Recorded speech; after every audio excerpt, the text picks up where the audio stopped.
আসসালামু আলাইকুম। বরাবরের মতো আবারও চলে আসলাম নতুন একটি ভিডিওতে। দেখতেই পাচ্ছেন ব্ল্যাক কালারের একটা জোস টি শার্ট, স্পার্টান লেখা। আর এই লেখাটা কিন্তু আপসন প্রিন্ট করা আর গোল্ডেন কালার আপসন প্রিন্ট করা। নেক্সট যে টি শার্টটি আমি দেখাবো, দেখেন একবার কতটা সুন্দর। এটা হচ্ছে মেরুন কালার, মেরুন কালারের উপরে ব্ল্যাক কালার দিয়ে প্রিন্ট করা হয়েছে। নেক্সট যে টি শার্টটি আছে দেখেন, এটা হচ্ছে কফি কালার, পিওর কফি কালারের উপরে হোয়াইট কালার দিয়ে আমরা প্রিন্টটা করেছি।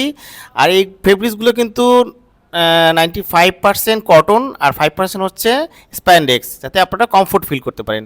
দেখেন হোয়াইটের উপরে রিবুক লেখা কতটা সুন্দর, আপনারা যারাই পরবেন তাদের কিন্তু খুবই সুন্দর লাগবে।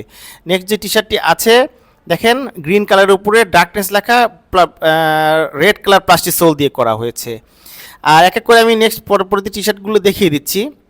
আর যার যার যেটা পছন্দ তারা কিন্তু আমাদের পেজে যোগাযোগ করবেন এবং দ্রুত দ্রুত অর্ডার করে ফেলবেন।